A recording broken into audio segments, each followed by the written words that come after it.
The threat of rising sea levels is on the agenda as world leaders meet this week at the UN in New York. Now, the problem is not news, but the speed and severity of rising sea levels is. Data shows that the rate of sea level rise has more than doubled in the last 30 years, putting more than 1 billion people at risk. Many coastal communities have already begun preparing.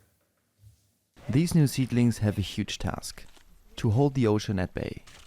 Over generations, trees have been cut down, the wood used as firewood and for building homes. But now communities in Cameroon are recognizing their importance.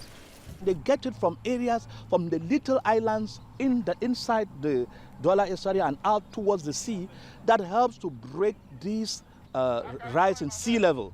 And because of that, the cutting of this mangrove is exacerbating the situation of flooding. Regenerating mangrove forests is just one measure societies are implementing to battle the rising tides. Sea levels are increasing globally by more than 20 centimeters since records began in 1880, with half of that increase happening in the past 20 years alone. In extreme cases, scientists predict that human activity could cause 2 meters of sea level rise by the end of the century. The cause? Global warming, driven by carbon dioxide, methane and other emissions that are released when fossil fuels are burned to heat homes, make goods and power cars. Rising temperatures and heating oceans melt Arctic and Antarctic ice sheets and glaciers, increasing the volume of water. We see now more gradual changes in the melt rates from the ice sheets, but in an even warmer climate, it might be even accelerated response, which means that the contributions from the ice sheets may be much larger than the ones we observe today. Warm water also expands and needs more space, pushing levels even higher. The impacts can be devastating, but not equal. In Senegal, land is disappearing into the ocean. Low-lying island nations just 1 to 2 meters above sea level like Kiribati and Tuvalu in the Pacific face being wiped off the map. And coastal cities like Lagos in Nigeria experience more deadly and destructive storms with more frequent high-tide flooding. Poorer communities are particularly vulnerable, with less opportunity to move and adapt. Around 40% of the world's population lives in coastal areas.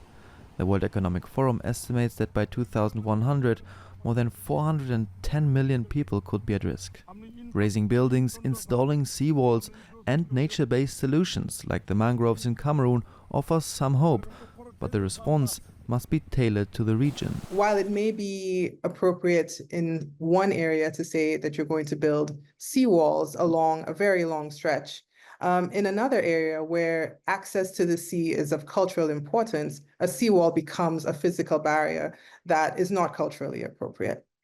Developing regions need help with financing to deal with sea level rise and other consequences being felt due to climate change, say experts. But there is only one real solution to prevent impacts from worsening. How much sea levels will rise in the future depends on how quickly we can reduce our emissions now. In Cameroon, communities hope that regrowing their mangroves will offer them some protection from the tides that will, for now, continue to rise.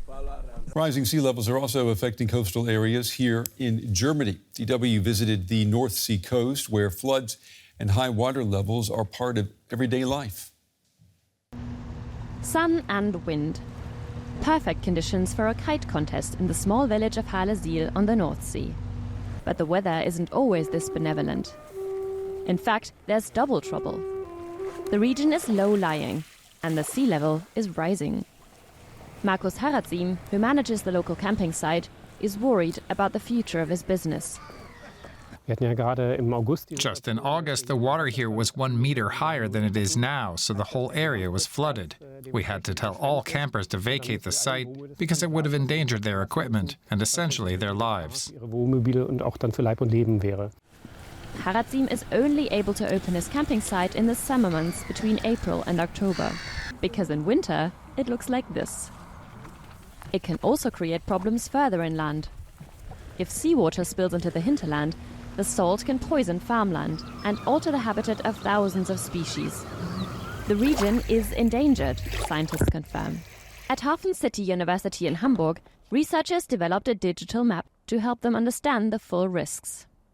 This is how the coastline could look in 76 years by the end of the century. The parts in red show what would be flooded. Were it not for dikes, the entire region would be underwater. We were genuinely impressed by how good the dikes would perform 76 years from now. That was the case for everyone involved in that research. Also, seeing the area that would be impacted if the dikes would not be there was also kind of shocking. Councils are making extra sure the dikes hold, like here in Harresiel. Every 10 years, the authorities run calculations of how high they should be, based on the prognosed sea level 100 years on. This one needs work. Of course, we are protecting an entire region by raising this dike. If it was too low, or if it were to break somewhere, then not only the villages directly behind it would be affected, but the whole region of East Frisia, because the water spreads far and wide.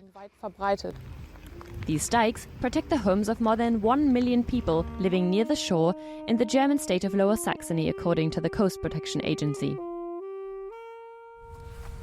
Among them is campsite owner Haradzim.